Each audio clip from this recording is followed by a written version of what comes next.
नेपाली सेवाको साँझ पखबाट शरद केसीको नमस्कार। आज कार्यक्रममा स्थानीय तहको चुनावको निम्ति जिल्लाहरूमा आजबाट निर्वाचन सामग्री पठाउन सुरु गरेको निर्वाचन आयोगको भनाई। आज मुगु, बाजुरा, अछाम, जाजरकोट, ताप्लेजुङ, सोलुखुम्बु र काठमाडौँ जिल्लाका लागि निर्वाचनका लागि आवश्यक पर्ने सामग्रीहरू पठाइँदैछ। अन्य जिल्लामा पनि क्रमशः निर्वाचन सामग्रीहरू पठाइनेछ।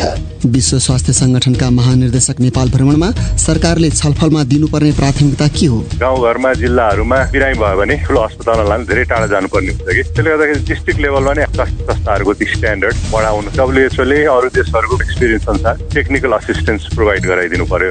लामो प्रतीक्षापछि भैरव आयोजित गौतम बुद्ध अन्तर्राष्ट्रिय विमानस्थलको नयाँ धावन मार्ग आजदेखि सञ्चालनमा र रुसी राष्ट्रपतिद्वारा आफ्ना फौजहरूलाई मारियोपोलमा युक्रेनी फौजको अन्तिम समूह बसिरहेको एउटा स्टिल प्लान्ट परिसरमा आक्रमण नगर्न आदेश। तर सबभन्दा पहिले आजका प्रमुख विश्व समाचार। प्रदीप बस्यालबाट समाचार सुन्नुहोस्। राष्ट्रपति पुटिनले रुसी फौजलाई मारियोपोल शहरमा अन्तिम युक्रेनी रक्षकहरू बसिरहेको एजफ्तल औद्योगिक क्षेत्रलाई घेराबन्दी गर्न आदेश दिएका छन्। टेलिभिजनमा देखाइएको एक बैठकमा उनले रक्षा मन्त्री सर्गेई सोइगुलाई उनकै शब्दमा मारियोपोल कब्जा गरेकोमा बधाई दिएका थिए। उनले स्टिल कारखानाहरू भएको परिसरमा आक्रमण नगर्न भन्दै त्यहाँबाट माखा समेत उम्कन नसक्ने गरी घेराबन्दी गर्न भने। बीबीसीका पल एडम्स भन्छन्, मलाई लाग्छ भ्लादिमिर पुटिनले यो अन्तिम हमला रोक्नु भनेको सायद मस्कोको त्यहाँ नअल्झिएर अगाडि बढ्नुपर्छ भन्ने सोच हो। मारियोपोलले द्वन्द्व बढ्न रोकिरहेको थियो र पुटिनले अन्य मोर्चामा देख्न चाहेका आफ्ना फौजहरू त्यहाँ थकित बनिरहेका थिए। बीबीसीका पल एडम्स। युक्रेनी राष्ट्रपतिका एकजना सल्लाहकारले उक्त प्लान्ट कब्जा गर्न नसकेपछि रुसले आफ्नो रणनीति फेरेको बताएका छन्। युक्रेनले त्यहाँ अन्तिम फौजहरूसहित झण्डै 1000 सर्वसाधारण रहेको जनाएको छ। युक्रेनी फौजका अनुसार रुसले आफूसँग जोडिएको पुरै डोनबास क्षेत्रमा र युक्रेनको दक्षिणमा हमला जारी राखेको छ। रुसले आफ्नो देशका सैन्य र नागरिक पूर्वाधारहरूमा क्षेप्यास्त्र र बम हमला जारी राखेको जनाएको छ। ब्रिटेनको रक्षा मन्त्रालयले भनेको छ रुसी फौज अगाडि बढ्ने क्रममा डोनबास क्षेत्रको कामात्रोस शहरमा निकै रकेट हमलाहरू भइरहेका छन्। उत्तरतर्फ रहेको खार्किवका गभर्नरले पछिल्ला 24 घण्टामा बमबारी जारी रहेको तर ती कमजोर क्षमताका भएको बताएका छन्। उनले सक्रिय लडाई त्यहाँबाट 120 किलोमिटर दक्षिण पूर्वमा भइरहेको भन्दै आफ्ना बासिन्दाहरूलाई आश्रय स्थल नछाड्न भनेका छन्। रुसले लाटभिया, लिथुआनिया र इस्टोनियाका राजदूतहरूलाई बोलाएर आफ्नो देशमा रहेका वाणिज्य दूतावासहरू बन्द गर्न आदेश दिएको छ। मस्को स्थित विदेश मन्त्रालयले त्यसलाई ती 3 देशमा हालै बन्द गरिएका रुसी वाणिज्य दूतावासकै जवाफी कदम बताएको छ। तर उसले युक्रेनलाई गरेको सैन्य सहायतालाई समेत एउटा कारण बताएको छ। यसैबीच लाटभिया र इस्टोनियाको संसदले एकमतले एउटा वक्तव्य पारित गर्दै त्यसमा रुसले युक्रेनमा नरसंहार गरेको जनाएका छन्। तपाईँ बीबीसी नेपाली सेवा सुन्दै हुनुहुन्छ। अन्तर्राष्ट्रिय ऊर्जा निकाय IEA र युरोपेली आयोगले संयुक्त रूपमा ऊर्जा खपत कम गर्ने केही सामान्य उपायहरू अघि सारेका छन्। रुसी तेल र ग्यासमा रहेको निर्भरता कम पार्दै युक्रेनलाई सघाउन अपनाइने त्यस्ता कदमले उच्च मूल्यका बेला नागरिकहरूको खर्च कम गर्ने र पृथ्वीमा कार्बन उत्सर्जन समेत कम हुने बताइएको छ। बेन किङ भन्छन्, ती 9 बुँदे योजनाले नागरिकहरूलाई सार्वजनिक यातायात प्रयोग कम गर्दै गाडी चलाउन वा 7 दिनमा 3 दिन घरबाट काम गर्न, जाडोमा घर तताउने काम कम गर्न, वातानुकूलन गर्ने काम कम गर्ने लगायत छन्। बीबीसीका बेन किङको भनाई। IEA का अनुसार यदि सबै EU नागरिकले त्यस्तो सुझाव मानेमा औसतमा EU का घरमा वार्षिक $500 बचत समेत हुने बताइएको छ। जोर्डनले इजरायल र प्यालेस्टाइनमा बढिरहेको तनावलाई लिएर अरब राष्ट्रहरूको एउटा आपतकालीन बैठक गर्दैछ। जोर्डनले अलस्का मस्जिदको व्यवस्थापन गर्छ, जहाँ पछिल्ला दिनमा कयौं प्यालेस्टिनीहरू इजरायली सुरक्षा फौजका कारबाहीमा पक्राउ र घाइते भएका छन्। इजरायलले भने उक्त मस्जिद परिसरमा यहुदीहरूलाई रोक्ने मनसायले प्यालेस्टाइनी पक्षले सिर्जना गरेको हिंसाको आफूले जवाफ दिएको जनाएको छ। आज बिहान भएको पछिल्लो झडपमा 20 प्यालेस्टिनीहरू घाइते भएका छन्। प्यालेस्टाइनी लडाकुहरूले गरेको प्रहारको जवाफ बन्दै गत रातभर इजरायलले मध्य गाजामा हमासका केन्द्रहरूमा क्षेप्यास्त्र प्रहार गरेको थियो। र अफगानिस्तानका अधिकारीहरूका अनुसार देशको उत्तरी शहर मजारे शरीफको एक शिया मस्जिदमा शक्तिशाली विस्फोटन हुँदा 30 जना भन्दा धेरै श्रद्धालुहरूको ज्यान गएको छ। यो पछिल्ला 3 दिनमा हजार समुदाय विरुद्ध भएको दोस्रो हमला हो, जो बारम्बार इस्लामिक स्टेट जस्ता सुन्नी लडाकु समूहहरूबाट निशानामा पर्छ। आजको हमला समेत IS ले गराएको भनिएको छ। यो बीबीसी नेपाली सेवा हो।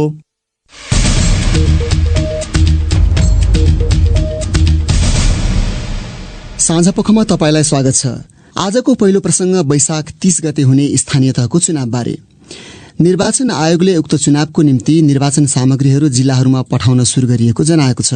आयोगका अनुसार सबै जिल्लामा मुख्य निर्वाचन अधिकृत र स्थानीय तहहरूमा निर्वाचन अधिकृतको कार्यालय समेत स्थापना भइसकेको छ। त्यस्तै आयोगले निर्वाचनको पर्यवेक्षण गर्न विभिन्न संस्थाहरूलाई अनुमति समेत दिएको छ। प्रस्तुत छ एक रिपोर्ट। निर्वाचन आयोगका भनाइमा निर्वाचन सम्पन्न गर्ने समय तालिका अनुसार नै काम अघि बढ़िरहेको छ, जस अनुसार आजबाट जिल्लाहरूमा निर्वाचन सामग्री पठाउन सुरु भएको छ। आयोगद्वारा आयोजित नियमित पत्रकार सम्मेलनमा प्रवक्ता शालिग्राम शर्मा पौडेलले भने, निर्वाचन आयोगले आजैदेखि जिल्लाहरूमा निर्वाचन सामग्री पठाउन सुरु गरेको छ।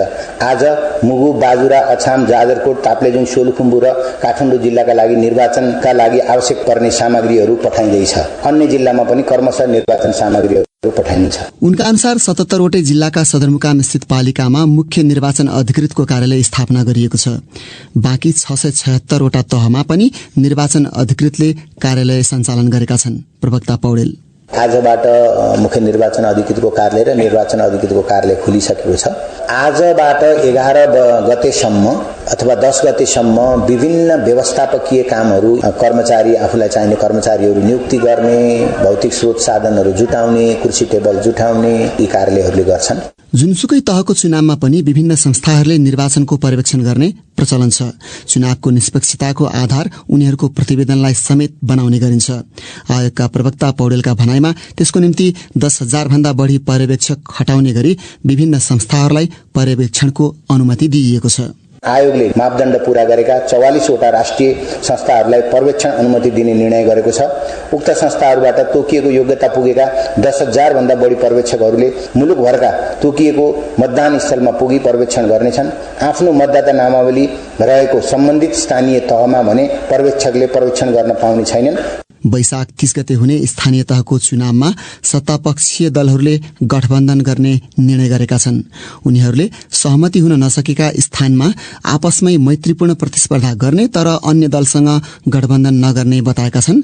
तर प्रमुख प्रतिपक्षी नेकपा एमालेका उपमहासचिव पृथ्वी सुब्बा गुरुङले कतिपय स्थानमा नेकपा एकीकृत समाजवादी बाहेकका सत्ता गठबन्धन भित्रकै अन्य दलसँग सहकार्य हुन सक्ने आज बताएका छन्। अन्य विषय, भारत भ्रमण सकेर काठमाडौँ आइपुगेका विश्व स्वास्थ्य संगठन WHO का महानिर्देशक डाक्टर टेड्रोस एडहानम घेब्रेयेससले 3 दिनको नेपाल बसाइका बेला उठाउनुपर्ने विषयवस्तु तयार पारिएको स्वास्थ्य मन्त्री विनोद खतिवड़ाले बीबीसीलाई जानकारी दिएका छन्। यस अवसरलाई कोरोना भाइरस महामारी नियन्त्रणमा भएका काम कारबाहीको समीक्षा गर्न पनि उपयोग गरिने उनले बताए। आगामी दिनमा विश्व स्वास्थ्य संगठन र नेपालबीच स्वास्थ्यमा हुन सक्ने समझदारीका क्षेत्रबारे समेत कुराकानी हुने उनको भनाइ छ। हाम्रो लामो अवधिदेखिको सम्बन्ध छ, लामो अवधिका सहयोग छ। स्वास्थ्य क्षेत्रमा WHO को ठुलो हाम्रो योगदान छ। खोपदेखि लिएर अन्य पद्धति निर्माणसम्ममा पनि सहयोग छ। त्यही विषयमा समीक्षा गर्छौँ। अब आउँदो दिनमा पनि WHO र नेपालमा के विषयमा सहकार्य हुन सक्छ स्वास्थ्य क्षेत्रमा, त्यो विषयमा हामी छलफल गर्छौँ। कोरोना भाइरस महामारी लगत्तै नेपालले अन्तर्राष्ट्रिय सहयोग सञ्जाल कोभ्याक्स मार्फत ठूलो परिमाणमा खोप सहयोग पाएको थियो। खोप र उपचार प्रणाली जस्ता विषयमा WHO ले पनि सहजीकरण गर्दै आएको छ। महानिर्देशकको भ्रमणमा कोभिड खोप सहयोगबारे स्वाभाविक रूपमा कुराकानी हुने मन्त्री खतिवड़ाले जानकारी दिए। हालसम्म नेपालमा 5 करोड 33 लाख मात्रा खोप भित्रिसकेको स्वास्थ्य मन्त्रालयको तथ्याङ्कले देखाउँछ। कुल जनसङ्ख्याको 2/3 पूर्ण मात्रा खोप लगाइसकेको बताइएको छ। तर अझै 12 वर्षभन्दा मुनि उमेर समूहलाई खोप दिइएको छैन। त्यसको लागि पैसा अपुग भएका जस्ता विवरणका माझ स्वास्थ्य मन्त्री खतिवड़ाले बीबीसीसँग भने, त्यो सत्य होइन। हामीलाई खोप ल्याउन फन्डको कमी पनि छैन। हामीलाई सहयोग गर्न सबै तयारी छन्। नेपाल सरकार स्वयं आफै पनि किन्न सकिन्छ। त्यसपछि कोभ्याक्स सहयोग अन्तर्गत पनि आउनको लागि त्यो पनि ओपन नै छ। पैसाको कारणले गर्दाखेरि होइन, जुनको सेकेन्ड विकसम्म आउनु पर्ने हो मेरो विचारमा। डाक्टर टेड्रोस नेपाल भ्रमणमा आउने WHO का पहिलो महानिर्देशक भने होइनन्। यसअघि सन् 2009 मा क्षेत्रीय कार्यक्रममा भाग लिन तत्कालीन महानिर्देशक मार्गरेट चान नेपाल भ्रमणमा आएकी थिइन्। 3 दिने भ्रमणका क्रममा राष्ट्रपति, प्रधानमन्त्री एवं स्वास्थ्य मन्त्रीसँग भेटघाट गर्ने डाक्टर टेड्रोसले टाइफोइड विरुद्ध जारी खोप अभियानको पनि अवलोकन गर्ने बताइएको छ। कतिपय जनस्वास्थ्य विज्ञहरूले उनको भ्रमणलाई केवल अहिले चाहिएका सहर सहयोग माग्नमा मात्र सीमित नगरेर भविष्यका निम्ति आवश्यक विषयबारे पनि सहयोग खोज्न उपयोग गर्नुपर्ने सुझाव दिइरहेका छन्। संक्रामक रोग विशेषज्ञ प्राध्यापक डाक्टर जनक कोइरालाले भने, नयाँ कुराहरू के भन्दाखेरि अब क्युरेटिभ सर्भिसतिर हाम्रोमा प्राइमेरी हेल्थ केयर पोस्टहरू यताउति त खोल्या छ, तर प्राइमेरी भनेको बेसिक सर्भिस मात्रै दिन सक्ने छ। अझ पनि गाउँघरमा जिल्लाहरूमा मान्छे बिरामी भयो भने त्यहाँबाट चाहिँ धेरै नै टाढासम्म अस्पताल, ठुलो अस्पतालमा लानु धेरै टाढा जानुपर्ने हुन्छ कि। त्यसले गर्दाखेरि डिस्ट्रिक्ट लेभलमा नै हामीले अलिकति हस्पिटलहरूको, स्वास्थ्य संस्थाहरूको चाहिँ अलिकति स्ट्यान्डर्ड बढाउन सक्ने पट्टि चाहिँ हामीले ध्यान दिनुपर्ने भयो। अब त्यसमा चाहिँ हामीलाई अरूभन्दा पनि WHO ले अरू देशहरूको कन्ट्रीहरूको एक्सपिरियन्स अनुसार टेक्निकल असिस्टेन्स प्रोभाइड गराइदिनु पर्यो होइन। अनि अर्को क्युरेटिभ के छ भन्दाखेरि अब यो हाम्रो देशमा नि बिस्तारै बिस्तारै एडभान्समेन्टहरू भइरहेछ मेडिकल सेन्टरहरूको, तर कस्तो छ भने सबै नै केन्द्रित चाहिँ काठमाडौँमा छ। काठमाडौँ बाहिर कसरी त्यसलाई साथै हाम्रो प्रदेशहरूमा कसरी लाने, त्यो कुरा पनि हामीले WHO जस्तो संस्थानले चाहिँ अलिकति कुन किसिमले चाहिँ डक्टरहरूलाई यो टेक्निकल सेक्टरमा त्यसलाई डेभलप गर्नलाई कसरी चाहिँ सकिन्छ त्यस्तो सेक्टरमा ध्यान दिनु पर्यो। अब अहिले भर्खरै आएको कुरा कोभिडकै सन्दर्भमा पनि अरू देशहरूबाट, विभिन्न राष्ट्रहरूबाट भेन्टिलेटरदेखि लिएर आइसियु बेडहरूदेखि लिएर मोनिटरदेखि लिएर सबै डिस्ट्रिक्ट हस्पिटलहरूमा पुगेको छ भनेर सुनिन्छ। तर के छ भने त्यहाँ डक्टरहरू नै छैनन्, कसरी भेन्टिलेटर चलाउने, कसरी आइसियु चलाउने भनेर नलेज भएको, एक्सपर्टिज नहुन्जेलसम्म त हाम्रो साधारण MBBS डक्टर, हाम्रो साधारण मेडिकल अफिसरहरूले चलाउन सक्दैनन्, भेन्टिलेटर राख्दैमा चलाउन सक्दैनन्। त्यसले त झन् क्षति गर्न सक्छ चलाउन राम्रोसँग जानेन भने। त्यस्तो कुराहरूमा चाहिँ ध्यान दिनु पर्यो भनेर मैले क्युरेटिभको कुरा हो। त्यस्तै किसिमले अब प्रिभेन्टिभ सर्भिसहरूमा पनि नयाँ नयाँ कुराहरूलाई विकास गर्नलाई टेक्निकल सहयोग गर्नु पर्यो। कोभिडको सन्दर्भमा चाहिँ अहिले नेपाललाई कस्ता खालको अब आवश्यक पर्छ? पछि नयाँ लहर आयो भने पनि जुझ्न सक्ने हिसाबबाट अब कोभिडको सन्दर्भमा मात्रै केन्द्रित गर्दाखेरि चाहिँ कस्तो सहयोग WHO ले दियोस् भन्ने लाग्छ? अहिलेको चाहिँ परिस्थिति अलिकति चेन्ज भएर गएको छ। जब ओमिक्रोन आयो, ओमिक्रोन आएपछि चाहिँ हल्का किसिमको डिजिज भएर गएको छ होइन। यसले चाहिँ हाई रिस्क पेसेन्टहरूलाई बढ्ता क्षति गर्छ। अब यो लङ्सको डिजिज भएको, डायबिटिज भएको, क्यान्सर भएको यस्तो बिरामीहरूलाई चाहिँ अलिकति साह्रो पार्छ। अरूलाई चाहिँ साधारण चाहिँ अब धेरै सिरियस पारेको देखिएको छैन।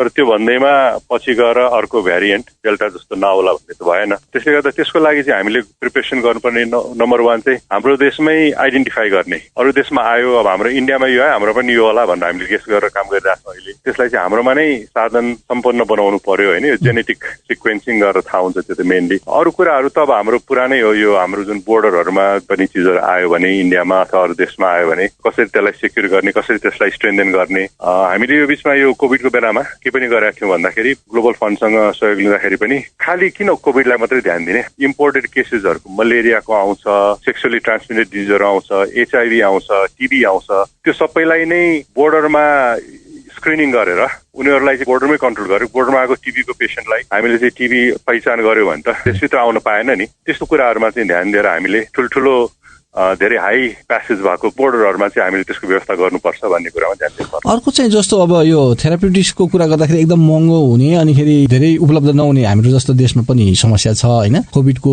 औषधि आयो भनेर प्याक्सलोभिड केलाई दिएको पनि छ अनुमति कुन देशले। अब त्यस्ता चिजमा चाहिँ नेपालले चाँडो एक्सेसिबल होस् र यहाँको मान्छेले पनि उपचार लिनलाई पैसा धेरै नपरोस् भन्ने हिसाबबाट पनि हामी माग्न सक्छौँ कि उसित सहयोग? त्यो अर्को पोइन्ट हो। बेसिक ड्रगहरू त उत्पादन गर्न थालेको छ जुन चाहिँ धेरै राम्रो कुरा हो। तर हाम्रोमा अहिले पनि यो नयाँ ड्रग उत्पादन गर्नलाई चाहिँ जुन किसिमको ब्युरोक्रेटिक ह्यासल छ, जुन DDA थ्रु र अरू यो गभर्मेन्ट एजेन्सिजहरू थ्रुमा जानुपर्छ, त्यसमा चाहिँ अस्ति कोभिडको बेला पनि जुन चाहिँ नयाँ ड्रगहरू ल्याउन खोज्यो अथवा उत्पादन गर्न खोज्यो नि, त्यसमा चाहिँ अलिकति कम्प्लिकेटेडै प्रोसेस रहेछ भन्ने बुझ्यो कि। नयाँ भ्याक्सिन ल्याउँदाखेरि पनि अथवा नयाँ ड्रग नेपालमा उत्पादन गर्न खोजेका थिए हाम्रो फार्मास्युटिकल्सहरूले, तर त्यसमा चाहिँ अलिकति ब्युरोक्रेसी प्रोसेसले बढ्ता भएर त्यहाँ गर्न सकेन। यस्तो कुरामा चाहिँ WHO ले कसरी त्यो प्रोसेस भनौँ न, बङ्गलादेशमा मजाले रेमडेसिभिर विदिन मन्थ नै उनीहरूले उत्पादन गर्यो। अमेरिकामा निस्केको केही महिनाभित्रै उत्पादन गर्यो। किन भयो भन्दाखेरि त्यहाँको गभर्मेन्टले चाहिँ त्यसलाई रोक्ने होइन कि अझ एनहान्स गर्ने होइन, त्यो प्रोसेसलाई अझ सुविधा दिलाउने किसिमको त्यहाँ चाहिँ प्रोसेस भयो। जबकि हाम्रोमा चाहिँ अरू देशमा उत्पादित भएको रेमडेसिभिर ल्याउनलाई पनि had to go through a lot of bureaucratic process. यस्तो कुराहरुमा पनि WHO ले कसरी त्यसलाई स्क्रुटिनाइज गर्ने, जे पाए त्यही उत्पादन गर्न दिनु भएन। जुन चिज चाहिँ चाहिएको छ, जुन चिज चाहिँ त्यसलाई आवश्यकता छ, त्यो कुरालाई कसरी फेसिलिटेट गर्ने हैन, झन् छिटो उत्पादन गर्नलाई गर्ने, त्यो कुरामा पनि research and development, new drug प्रोडक्सनहरुमा पनि जोड दिनु पर्यो। त्यसको लागि चाहिँ हामीलाई टेक्निकल असिस्टेन्स चाहियो। हाम्रो गभर्नमेन्ट एक्सपिरियन्स छैन। उनी थिए संक्रामक रोग विशेषज्ञ प्राध्यापक डाक्टर जनक कोइराला हाम्रा साथी सञ्जय ढकालसँग कुरा गर्दै।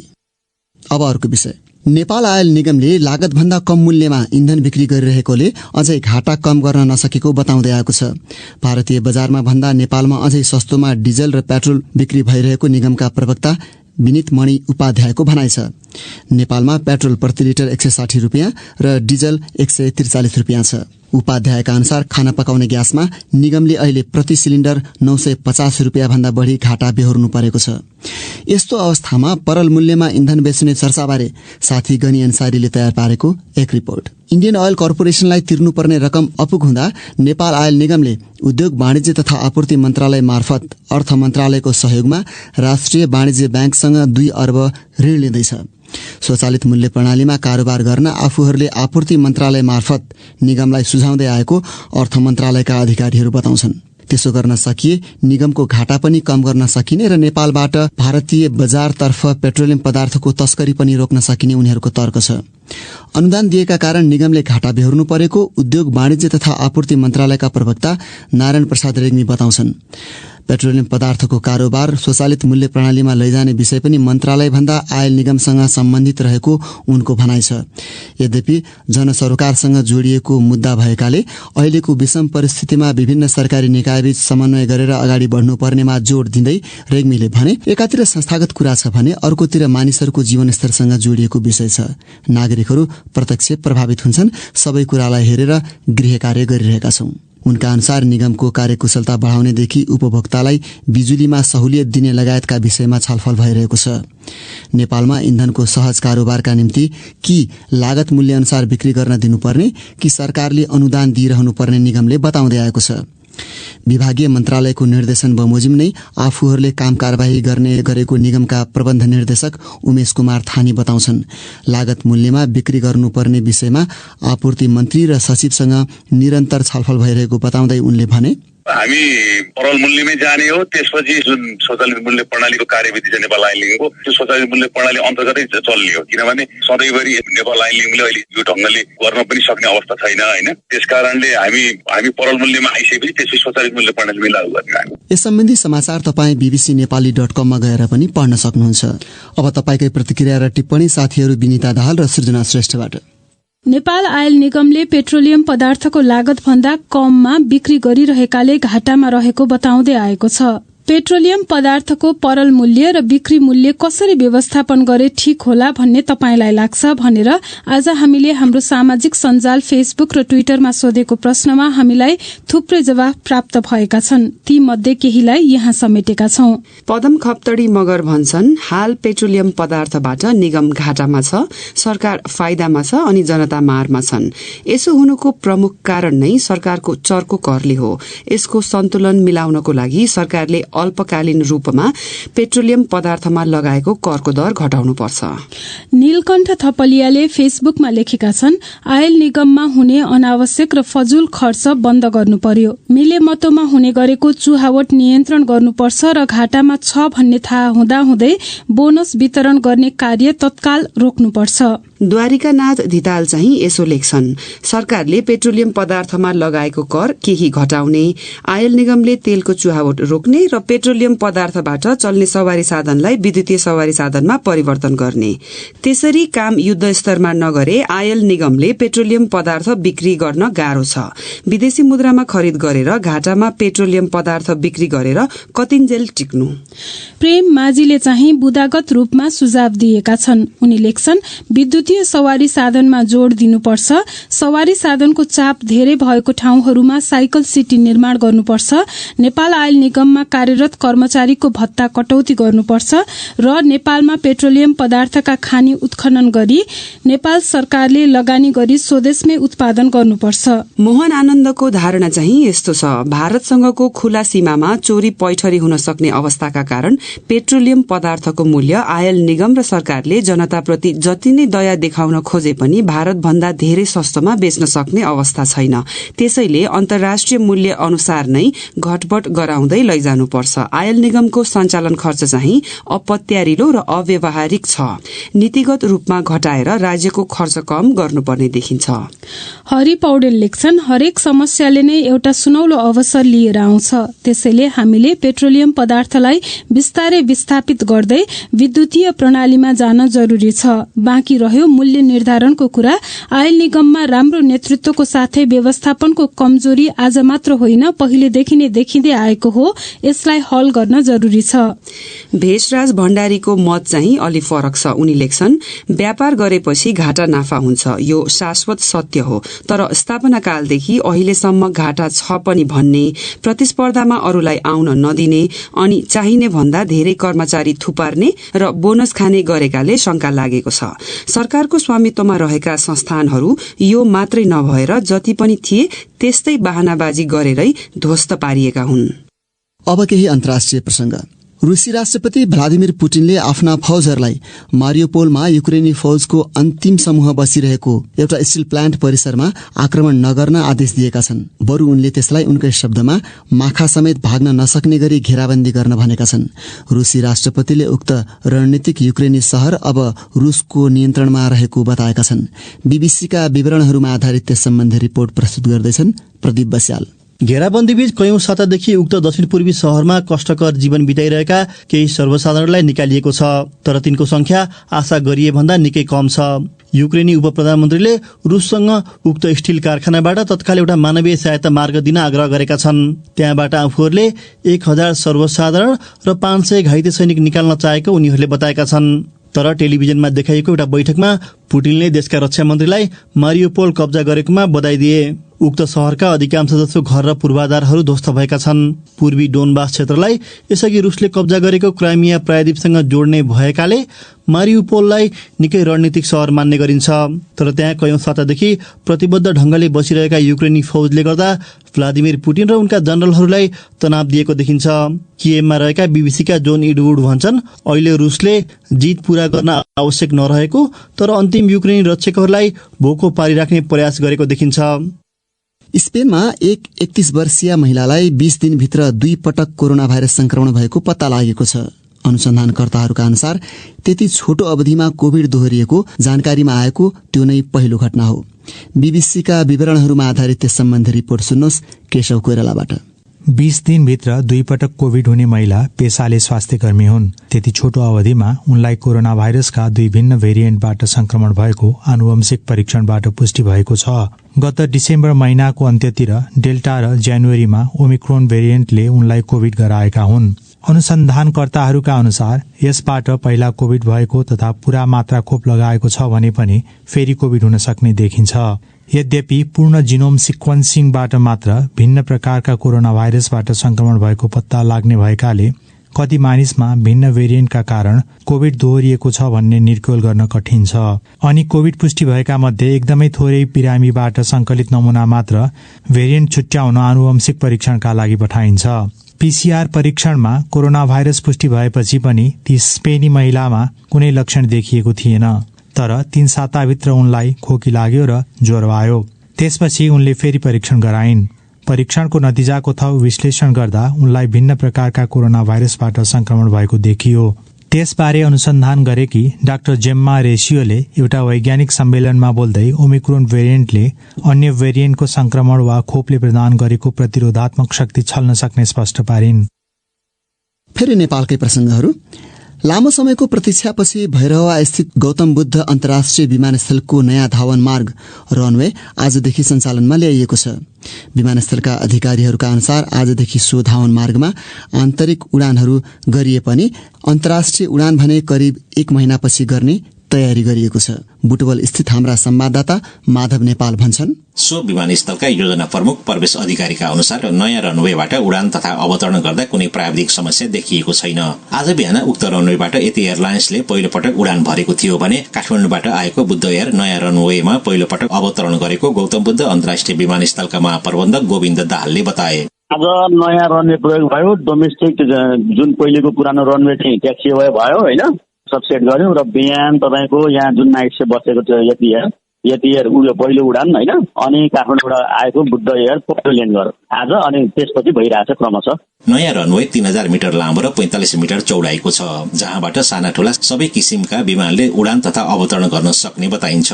नयाँ रनवे प्रयोगमा ल्याइए पनि अरू काम भने विमानस्थलको पुरानै कार्यालयबाट गरिएको छ। सो विमानस्थलबाट निजी क्षेत्रका बुद्ध, यति, शौर्य, श्री लगायतका विमानहरूले उडान भर्दै आएका छन्। अर्को महिनादेखि अन्तर्राष्ट्रिय उडान सञ्चालनको तयारी गरेको सो विमानस्थलमा कुनै समस्या नदेखिए कुवेतको जजिरा एयरलाइन्स पहिलो पटक सो विमानस्थलमा अवतरण हुनेछ।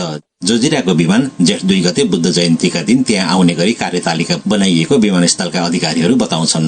2071 सालको माघमा तत्कालीन प्रधानमन्त्री सुशील कोइरालाले शिलान्यास गरेको उक्त विमानस्थल 3 वर्षभित्रै निर्माण गर्ने भनिए पनि सम्पन्न गर्न भने करिब 8 वर्ष लागेको छ। जग्गा अधिग्रहण सहित विमानस्थल निर्माणका लागि अहिलेसम्म करिब 32 अर्ब रुपियाँ लागेको बताइन्छ। विमानस्थल एसियाली विकास बैंकको मुख्य ऋण लगानीमा बनेको हो भने नेपाल सरकारले पनि केही प्रतिशत रकम बेहोरेको छ। माधव नेपाल, BBC बुटवल। अन्तिम विषय खेलकुदको। विश्व सम्पदा सूचीकृत काठमाडौँको बसन्तपुर डबलीमा अहिले सञ्चालन भइरहेको राष्ट्रव्यापी बक्सिङ प्रतियोगिता हेर्नेहरूको घुइँचो लागेको देखिन्छ। बन्द हलभित्र खेलिने इन्डोर गेम भए पनि नेपालमा बक्सिङका थुप्रै प्रतिस्पर्धाहरू खुला स्थानमा नै हुने र त्यसले बक्सिङ खेललाई जनमानसमा पुर्याउन सघाउने आयोजकहरू बताउँछन्। थप विवरण हाम्रा खेल संवाददाता निरञ्जन राजवंशीले तयार पारेको यो रिपोर्टमा।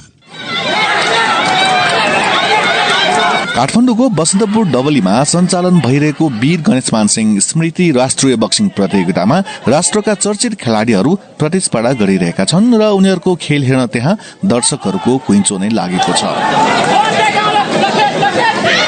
दक्षिण एसियाली खेलकुद साक्की स्वर्ण विजेता मीनू गुरुङ प्रतिस्पर्धीकी एक आकर्षक पात्र हुन्। उनीसँग पराजित खेलाड़ी रमिसा श्रेष्ठ साक्की खेलाड़ीसँग भिड्न पाउँदा अनि विश्व सम्पदामा सूचीकृत बसन्तपुर जस्तो स्थानमा खेल्न पाएकोमा दङ्ग छिन्। खुसी लाग्छ किनकि अब आफ्नै हेरिटेज साइटमा यसरी खेल्न पाउनु भनेको एउटा भाग्यकै कुरा हो। क्राउडले पनि जब आफूलाई सपोर्ट गर्छ खुसी लाग्छ। क्राउडको अगाडि खेल्न चाहिँ अब कतिजना साय हुन्छ होइन, मलाई चाहिँ मजा लाग्छ। हुन त बक्सिङ हलभित्र खेलिने इन्डोर खेलको सूचीमा पर्छ, तर नेपालका अधिकांश स्थानमा यो खेल खुल्ला स्थानमा नै खेलाइँदै आएको देखिन्छ।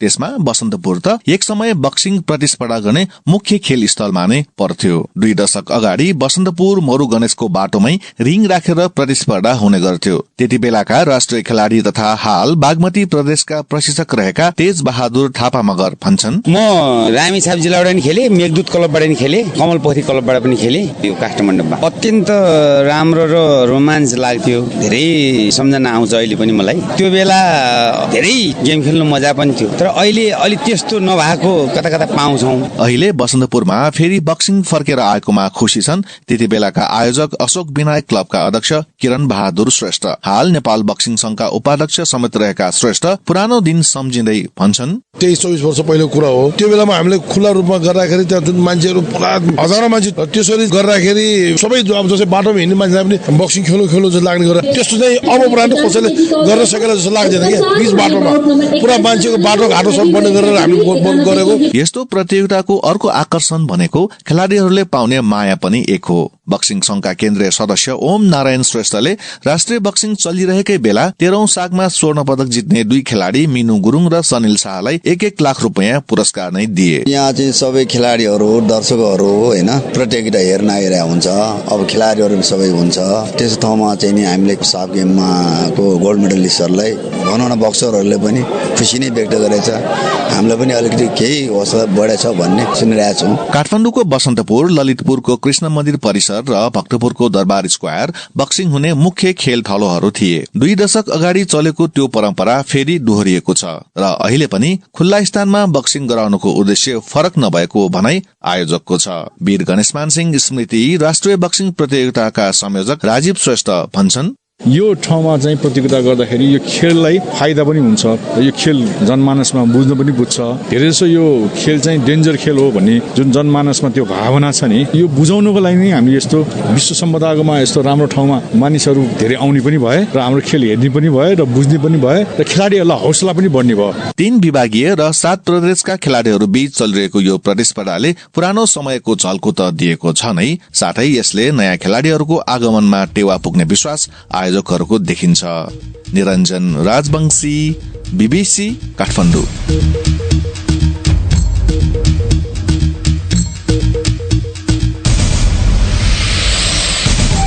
हवस् त यसका साथै BBC नेपाली सेवाको साँझ पख यही सकिन्छ। अब हामी भोलि बिहान 7:15 बजे बिहानी पख लिएर आउनेछौँ। त्यस बेलासम्मका लागि हामी सबैलाई बिदा दिनुहोस्। नमस्कार।